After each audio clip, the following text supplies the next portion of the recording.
ఏపీలో మరో 5 రోజుల పాటు అనేక చోట్ల ఒక మోస్తారు నుంచి భారీ వర్షాలు కురుస్తాయని విశాఖ తుఫాను హెచ్చరిక కేంద్రం వెల్లడించింది. కోస్తాంధ్ర యానం పరిసరాల్లో ఉపరితల ఆవర్తనం కొనసాగుతుందని తెలిపింది. కళింగపట్నం మీదుగా బంగాళాఖాతం వరకు రుతుపవన ద్రోణి కొనసాగుతుందని వెల్లడించింది.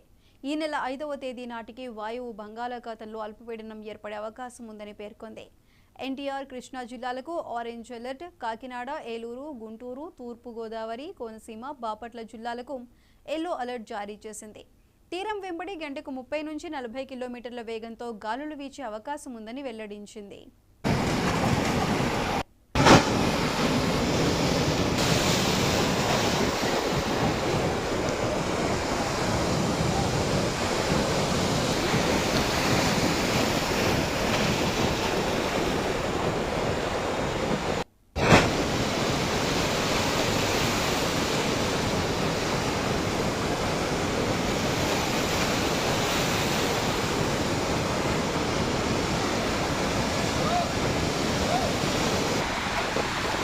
ఉపరితల ఆవర్తనాలు ఈరోజు ఫార్మ్ అవ్వడం జరిగింది.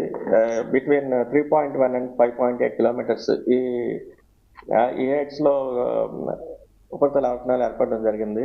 అలాగే నెక్స్ట్ మాన్సూన్ ట్రఫ్, అంటే ఇది important for the monsoon trough, అది కూడా ఉత్తరాంధ్రలోని కళింగపట్నం మీదుగా వెళ్తుంది.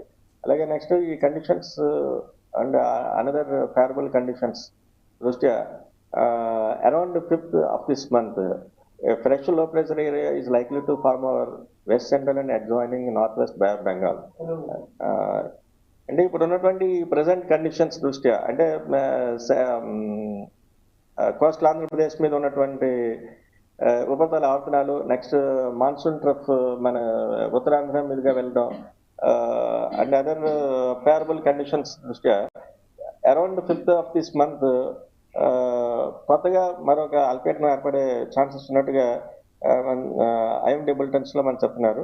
అలాగే ఇప్పుడు ప్రస్తుతం ఉన్నటువంటి మాన్సూన్ దృష్ట్యా కూడా నెక్స్ట్ కమింగ్ 24 hours లో కూడా ఒక మాసం నుంచి భారీ వర్షాలు కొన్ని ప్రాంతాల వరకు వచ్చే ఛాన్స్ ఉన్నట్టుగా మనం చెప్తున్నాం.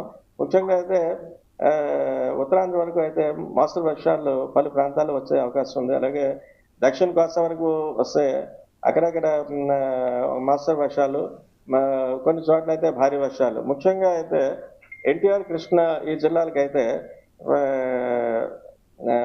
1-2 చోట్ల భారీ వర్షం వచ్చే